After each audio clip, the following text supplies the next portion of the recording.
date. Fika tuwakumbushe. Haina shida. Kipata nafasi kesho. Tuondoke. Tuondoke.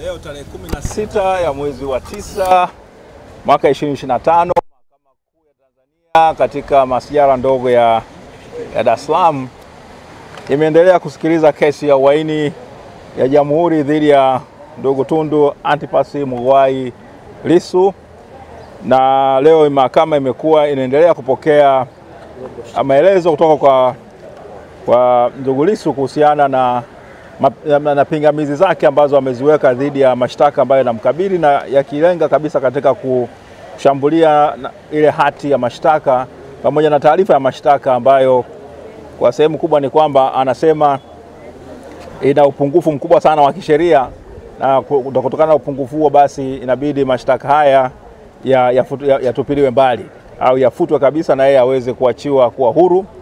Ameweza kueleza kwa hisia kubwa na kwa weledi mkubwa sana wa kisheria kuhusiana na upungufu mkubwa ambao ile hati ya mashtaka inayo, pamoja na yale maelezo ya mashahidi ambao wamesema kwamba wao wana haki ya kuja, wametoa ushahidi katika ile taarifa yao. Ameonyesha kwamba kuna miongozo mizuri kabisa ya Mahakama Kuu ya Tanzania katika kesi ya Gray Chipaka na wenzake ule mwaka wa 70, ile kesi ya uhaini ya Bibi Titi, na vile Mahakama ya Afrika Mashariki iliweza kupitia uamuzi huo na kutoa maelekezo.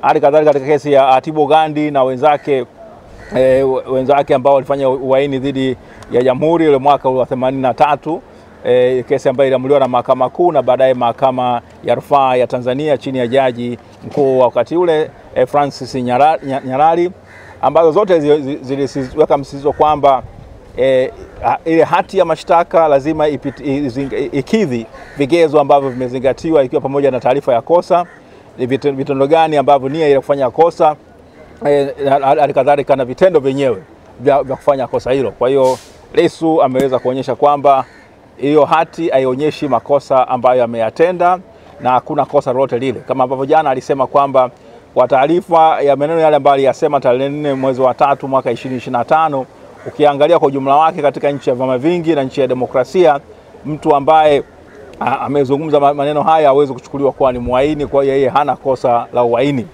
Na vile akashambulia taarifa za mashahidi ambao wengi ni maafisa wa polisi ambao kwa sehemu kubwa amesema kwamba walijiandikisha wao wenyewe maelezo yao bila kuzingatia kwamba maafisa wengine wa polisi hawakuweza kuandika maelezo yao. Hali kadhalika wale mashahidi ambao mahakama ilikuwa imeamuru kwamba maelezo, majina yao na sehemu zao wanakotoka au ndugu na jamaa na marafiki ambao wanahusiana nao wasitajwe, basi wametajwa. Kwa hiyo ameweza kuonyesha kwamba kutokana na upungufu mkubwa wa kisheria, basi mahakama hii isisite, itende haki na kwamba iweze kuhakikisha kwamba hiki ambacho kinadaiwa kwamba ni uhaini kionekane si uhaini, kwa sababu hakuna kosa kama ile kutokana na maelezo yale ambayo ameyafanya, na hivyo aweze kuachiwa huru. Amewasihi sana majaji watende haki na kusimamisha ukiukwaji mkubwa wa haki zake za kiraia ambao unafanywa kwa yeye kukaa ndani mahakamani gerezani kwa muda wa zaidi wa siku 162. Sasa ndio alivyosema. Sasa kingine ambacho ni kama afisa wa mahakama na vile mtu ambaye nimezingatia, nimekuwa nikiangalia kesi hii na kama mwanasheria mkuu wa Chama cha Demokrasia na Maendeleo, napenda kusema kwamba muhimili wa mahakama ni muhimili huru. Askari polisi wanapokuja katika muhimili wa mahakama hawana mamlaka ambayo wanafikiria wanayo ya kuweza kuwashika watu na kuwatoa watu katika viunga vya mahakama.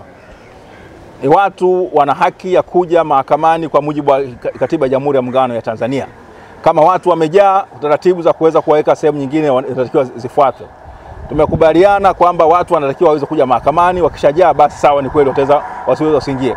Lakini vitendo vya kuwapiga watu huko barabarani na wengine kuwazuia, vinakiuka haki za kiraia za wananchi wenzetu. Polisi lazima wafahamu kwamba hawa ambao mnawapiga ni Watanzania kama wao ambao walivyo, au ni wanadamu kama wao walivyo. Nimeona kuna wenzetu ambao wana kampeni yao inasema kazi na utu. Utu gani kama huo mbona mnaofuata mnaruhusu matendo kama haya ya kupigwa watu kama ambavyo video za jana zimeonyesha? Kwa hiyo vile vile tunasema kwamba muhimili wa mahakama lazima usimame imara kuhakikisha haki za raia kuja katika mahakama na kuweza kufanya nini? Kusikiliza kesi mbalimbali. Mahakama lazima ijipambanue. Ndio maana katika sehemu nyingine tunapigania kwamba muhimili wa mahakama uwe na askari wake wenyewe. Au askari polisi au yote anayekuja hapa, yeye nguvu zake za kipolisi zinaishia nje ya geti la polisi. Sasa yalitokea Kisutu, yametokea hapa katika mahakama kuu hii. Huku ni kuifedhesha mahakama, huku ni kuinyanyasa mahakama. Kwa hiyo mimi kama afisa wa mahakama mzoefu kabisa wa muda mrefu, alikadhalika kama mwanasheria mkuu wa chama, lakini vile kama mtu ambaye ni raia wa nchi, haya matendo kwa kweli yanaidhalilisha nchi yetu. Kwa hiyo tungependa kwamba wakuu wote wa vyombo vya usalama wazingatie hilo. Jaji mkuu, jaji kiongozi, jaji mfawidhi, wote na majaji wote lazima walinde heshima ya mahakama na kuisimamia. Na sisi kama mawakili tutapiga kelele na kupinga haya yote yanayotokea. Haijengi heshima kuona kwamba kuna watu wanapigwa virungu katika karne hii ya 21, mwaka 2025. Kuna raia anapigwa nje kama mtu anaua nyoka. Kwa kweli inaidhalilisha nchi yetu. Heshima ya nchi yetu, video zote zinazunguka dunia nzima na kuonyesha ukatili mkubwa kama huo.